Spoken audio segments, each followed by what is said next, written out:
एक नई वीडियो के साथ आज मैं फिर हाजिर हूं, आपका होस्ट दोस्त विक्रांत जोशी। आपका स्वागत करता हूं मैं रिव्यू मास्टर में, जिसमें हम लेके आते हैं दिन भर की स्पेस और डिफेंस न्यूज की टॉप खबरें। यदि आपने इस चैनल को सब्सक्राइब नहीं किया हुआ तो अभी कर लीजिए और बेल आइकन को भी प्रेस कर दीजिए। यदि आप मुझे ट्विटर पर फॉलो करना चाहते हैं, लिंक डिस्क्रिप्शन में मिल जाएगा और स्क्रीन पर भी मिल जाएगा। अपनी सबसे पहली खबर की बात करेंगे तो वो भारत पाकिस्तान रिश्तों को लेकर आ रही है।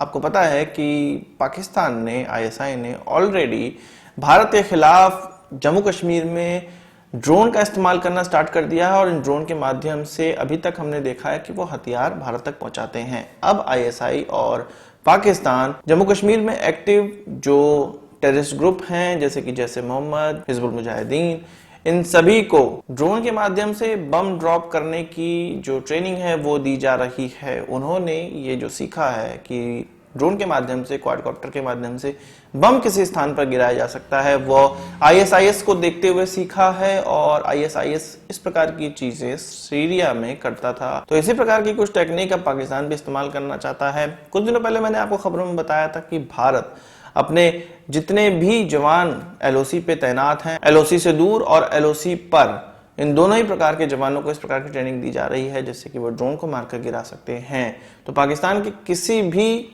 हमले का जवाब भारत के पास है। वहीं बात करें चीन और भारत के रिश्तों की, आपको पता है कि 12 अक्टूबर को कमांडर लेवल की मीटिंग हुई थी, 7वीं मीटिंग हुई थी और अब 8वीं मीटिंग होने वाली, जिसका डेट अभी तक क्लियर नहीं हुआ है। पर एक चीज जरूर समझ में निकल कर आई है कि अब भारत और चीन के बीच में कोई ना कोई समझौता हो सकता है। द प्रिंट की खबर में निकल कर सामने आया है कि डिफेंस मिनिस्ट्री या आर्मी में आप बात कर लीजिए, वो इस चीज को डिस्क्लोज नहीं कर रहे हैं कि आगे क्या होने वाला है। उन्होंने अपनी रिपोर्ट में ये लिखा है कि जो सोर्सेज हैं उनका यह कहना है कि जो भी अब कदम उठाया जाएगा वो हाईली कॉन्फिडेंशियल होगा। चीन के द्वारा एक रास्ता दिखाया गया है और भारत के जितने भी डिसीजन मेकर्स हैं वो अब एक निर्णय पर पहुंच रहे हैं कि इस चीज के द्वारा ये जो बॉर्डर क्लैश है उसको दूर किया जा सकता है। पर ये क्या होने वाला है, इस चीज पर संशय बना हुआ है और ये बिल्कुल सीक्रेट रखा जा रहा है। जब सोर्सेज से यह पूछा गया कि क्या दोनों ही देश अपने आर्मर जो हैं उसको पीछे करना चाहते हैं, जितने भी टैंक्स या आर्टिलरी डिप्लॉय हुई हैं उनको पीछे करना चाहते हैं, क्या यही निर्णय निकलकर सामने आया है, क्या यही वो रास्ता है? तो उन्होंने नेगेटिव में कमेंट दिया, यानी कि ये रास्ता नहीं है, कुछ और रास्ता है जिसको सीक्रेट रखा जा रहा है। अब मुझे समझ में नहीं आ रहा कि इस रास्ते को सीक्रेट क्यों रखा जा रहा है। हो सकता है कि इसके बाहर आने पर मुश्किलें बढ़ जाएं और ये रास्ता कामयाब ना हो, या ऐसा भी रास्ता हो सकता है कि जिससे देश में एक आक्रोश आ जाए, या किसी भी तरह का रास्ता हो सकता है जो कि आम जनता को पता नहीं चलना चाहिए। और कम से कम इस रास्ते के पालन के बाद जो डिसएंगेजमेंट या डीएस्केलेशन हो जाए उससे पहले तो बिल्कुल जनता को नहीं पता चलना चाहिए। इसी कारण से इस चीज को सीक्रेट रखा जा रहा है। अभी 8वीं मीटिंग में ये डिसाइड होगा कि किस प्रकार से इस पर काम किया जाता है। फिलहाल में अभी कुछ भी चीजें बताई नहीं जा रही हैं, पर यह जरूर निकल कर आ रहा है कि चीन के द्वारा सजेशन दिया गया उस पर भारत अब काम कर रहा है। तो मुझे लगता है कि चीन भी अब इन सर्दियों में अपने डिप्लॉयमेंट को कम करना चाहता है और उसी तरह भारत भी कम करना चाहता है। जरूरी है कि कम किया जाए, पर उसके एवज में चीन के द्वारा भी कम किया जाए अपना जो डिप्लॉयमेंट है, तभी ये डिप्लॉयमेंट कम करने का जो निर्णय है वो सही माना जा सकता है। बहरहाल भारत अपनी जो तैयारी है वो अगले गर्मियों तक कर रहा है। अगले गर्मियों तक किस प्रकार से डिप्लॉयमेंट हमें रखना है उसकी तैयारी भी भारत के टेबल पे है और वो चल रही है।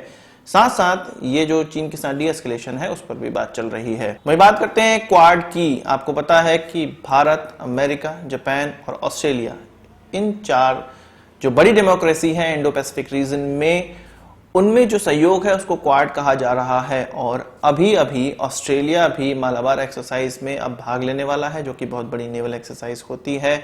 यह पहले बायलैटरली स्टार्ट हुई थी, भारत और अमेरिका के बीच में स्टार्ट हुई थी और 2007 में ऑस्ट्रेलिया ने भी इसमें भाग लिया था। उसके बाद उसने भाग नहीं लिया था, ना उसको इनवाइट किया गया था। इसके बाद 2015 में जापान इसका ऑफिशियली भाग बन गया था और 3 देशों के बीच में ये जो एक्सरसाइज है वो होती थी और बड़ी एक्सरसाइज होती थी।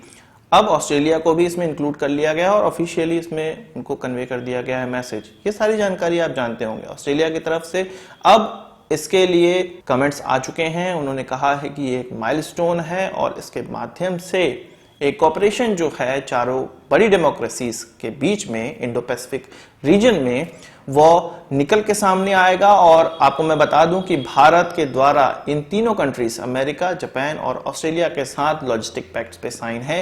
इंटरऑपरेबिलिटी यहां पर अच्छी होने वाली है और कभी ऐसे युद्ध के सिनारियो या ऐसा सिनारियो जिसमें कि चीन इंडियन ओशन या पैसिफिक ओशन में अपना प्रभुत्व बनाने का प्रयास करेगा, वहां पर ये चारों कंट्रीज खड़ी होंगी। इस चीज की पूरी तैयारी चल रही है। तो एक अच्छा जवाब भारत का चीन को माना जा सकता है। इस पर जब चीन का कमेंट लेने की बात आई तो चीन के जो विदेश मंत्रालय के प्रवक्ता हैं उन्होंने कहा कि ऑस्ट्रेलिया के इस इंक्लूड होने को वो देख रहे हैं और नोट कर रहे हैं। उनका यह भी कहना था कि इस प्रकार की जो मिलिट्री कॉपरेशन है वो कंड्यूसिव होने चाहिए और इलाके में शांति और सौहार्द का माहौल बनाने के लिए कंड्यूसिव होनी चाहिए, यानी कि शांति और सौहार्द का माहौल बनाने के लिए अनुकूल होने चाहिए। इस प्रकार का कॉपरेशन होना चाहिए। तो बिल्कुल इसी से शांति और सौहार्द आएगा। जब चीन के खिलाफ कुछ ताकतें खड़ी होंगी तभी जाके इस रीजन में शांति होने वाली है। तो चीन सबको परेशान तो करता ही रहेगा और शांति बिल्कुल नहीं रहेगी। भारत यही शांति मेंटेन करने का प्रयास कर रहा है। वहीं चीन की स्टेट मीडिया या आप पत्रिका कह सकते हैं, स्टेट पत्रिका ग्लोबल टाइम्स के द्वारा प्रोपेगेंडा अभी भी फैलाया जा रहा है। 2-3 दिन पहले खबर निकलकर सामने आई थी कि ये सब चीजें ताइवान के पेपर में निकलकर सामने आई थी और ये फैलाई गई थी मेरे हिसाब से कि ताइवान के खिलाफ DF-17 को अब लगाया जा रहा है और ऐसे रीजन में लगाया जा रहा है चीन के, जिससे कि डायरेक्ट ताइवान पे अटैक इससे किया जा सकता है। और ये कहा जाता है कि ये एक हाइपरसोनिक मिसाइल है। ये बस कहा जाता है, चीन के द्वारा ये कहा जाता है, लोगों का अनुमान है कि DF-17 एक हाइपरसोनिक मिसाइल है और इसका इस्तेमाल ताइवान पर मिलिट्री इन्वेजन के लिए किया जा सकता है। अब ग्लोबल टाइम्स ये कह रहा है कि नहीं, ये मिसाइल ताइवान के लिए नहीं है। ताइवान पर तो हम कभी भी कैप्चर कर सकते हैं। ताइवान पे कैप्चरिंग के समय कोई दूसरे देश हम पर अटैक करें और हमें रोकने का प्रयास करें, उनके लिए ये मिसाइल है। मतलब पहले ताइवान को डराने के लिए ये प्रोपेगेंडा फैलाया गया कि इन्वेजन करने वाले हैं हम इन मिसाइलों के माध्यम से। उसके बाद अब उन शक्तियों को डराया जा रहा है जो इस ताइवान और चीन के क्लैश में सामने आ सकते हैं।